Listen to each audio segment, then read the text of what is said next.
Hoje eu quero falar um pouco sobre a vida de oração do Senhor Jesus, para a gente tirar algumas lições da vida de oração e ver, aonde nós estamos falhando, para que possamos assim ter um crescimento espiritual. E eu vou estar abordando 3 tópicos aqui. Primeiro, ele tinha intimidade com Deus. Segundo, ele tinha conhecimento da guerra espiritual. Terceiro, Jesus é o nosso modelo para a gente segui-lo. Então eu quero ler aqui o Evangelho de Marcos, capítulo 1, verso 35 diz: De madrugada, em meio à escuridão, Jesus se levantou-se e saiu da casa e retirou-se para um lugar deserto, aonde ficou orando. Então aqui Marcos vai nos dizer que de madrugada. Por que de madrugada? Quando você acorda, tudo se começa pela manhã. E era um costume dos antigos ter essa vida de oração. Abraão, Jó, muitos servos do Senhor lá do Antigo Testamento, eles tinham o hábito de acordar pela madrugada para ter intimidade com Deus. Então isso aqui já nos mostra que de madrugada, em meio à escuridão, Jesus levantou-se e saiu da casa. Que casa era essa? Era a casa da sogra de Pedro. Porque se você ler o versículo 34, vai dizer que Jesus curou muitos de várias enfermidades e expulsou diversos demônios ou vários demônios. Então, o Senhor Jesus, ele tinha noção da sua vida espiritual, que ele precisava ter intimidade com Deus. Em primeiro lugar, ele tinha intimidade com Deus.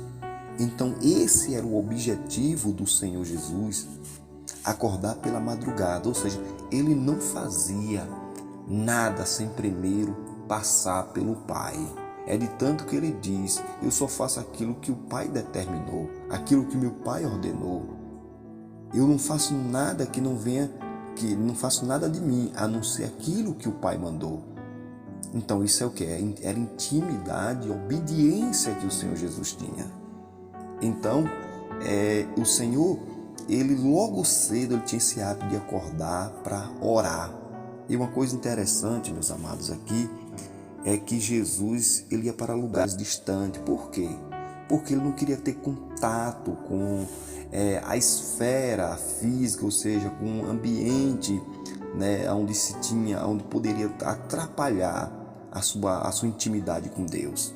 Então isso mostra que todo cristão ele tem que ter um lugar de intimidade com Deus, um lugar de encontro. Não importa onde você vai orar, mas que esse lugar seja um lugar somente para você e o Senhor, para que você venha ter o seu devocional. Porque lá no Evangelho de João, capítulo 4, versículo 24, Jesus diz para a mulher samaritana: mulher, Deus ele procura os verdadeiros adoradores que adoram o Pai em espírito e em verdade. Então a adoração ela tem que ser verdadeira. Nossa intimidade com Deus tem que ser verdadeira. Não pode ser algo religioso, algo mecânico, algo porque um líder está mandando. Não, é eu e Deus, é uma intimidade íntima entre eu e Deus.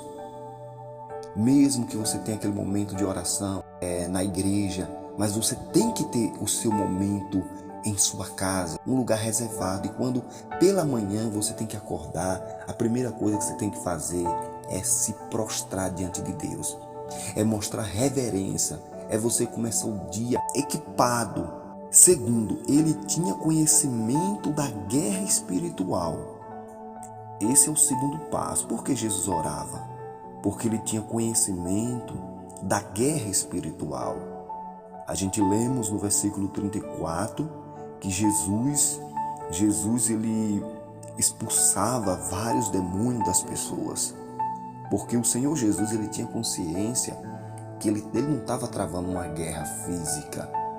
Ele travava uma guerra física, mas no campo espiritual. Porque muitas das vezes a gente encontramos tanta dificuldade em nossas vidas.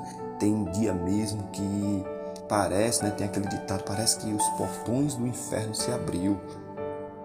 E às vezes a gente acabamos parando na caminhada. Mas por quê? Porque não nos preparamos, porque não conhecemos o campo do inimigo, não conhecemos as estratégias do inimigo e acabamos perdendo muitas batalhas espirituais. Jesus, ele se preparava, ele tinha conhecimento. Efésios 6, versículo 10 diz: no demais, irmão, revestivos de toda a armadura de Deus, ou se fortalecer na força do Senhor. Então nós precisamos ter conhecimento que Satanás, ele é um ser espiritual. Se você não tiver uma vida de oração, você acaba sendo derrotado. Então é por isso que nós devemos seguir a vida de oração do Senhor Jesus, que ele se preparava. Não tem um ditado que diz: quem se prepara salta melhor? Então o Senhor Jesus, ele se preparava logo cedo. Tem um ditado que diz que brasileiro só fecha a porta depois de roubado. E nós precisamos aprender com o Senhor Jesus, conhecer o nosso inimigo, quem é o nosso inimigo, como ele usa as artimanhas para tentar nos destruir, nos tirar da presença do Senhor. Então tudo se começa com oração. A Bíblia vai nos dizer que lá no capítulo 1 de Jó, verso 5, que Jó, ele, aos dias do banquete dos filhos de Jó, Jó o chamava e o santificava. E logo de madrugada, Jó oferecia holocausto a Deus, segundo o número de pecados dos seus filhos. E diz que Jó fazia isso continuamente. A Bíblia também vai nos dizer lá no livro, em 2 de Crônica 29 e verso 20, que diz que o rei Ezequias se levantou de madrugada e reuniu aos príncipes da cidade e subiu à casa do Senhor, porque eles queriam buscar a presença do Senhor. Eu quero agora citar o terceiro ponto, que diz assim: Jesus é o nosso modelo para a gente seguir.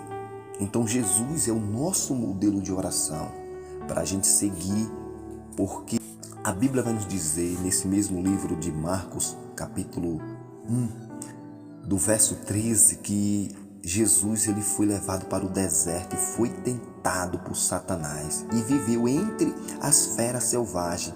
Mas no finalzinho diz que e aos anjos o serviram. Então Jesus, ele tinha intimidade com o Pai, ele foi tentado, mas a vida de oração, a intimidade que ele tinha, ele não largava.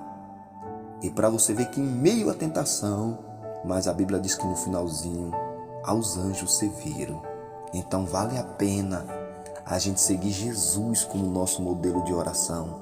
Vale a pena a gente ter intimidade com Deus. Vale a pena seguir o exemplo do Senhor Jesus. Porque a oração também, meus amados, ela também significa um diálogo com Deus. A oração também, ela tem outro significado, que é orar é inalar Deus. Assim como os seus pulmões precisam de ar para respirar, a mesma coisa é o nosso espírito. Ele precisa respirar Deus por meio da oração. Ou seja, nós temos que inalar Deus para que a nossa vida espiritual seja abundante para a glória de Deus. Amém? Deus abençoe a todos que estão assistindo esse vídeo. Eu peço para vocês, compartilhe, dê um like, faça um comentário, porque isso me ajuda e o canal ele passa assim a ter um bom crescimento, tá bom? Deus abençoe e um abraço para todos em nome de Jesus.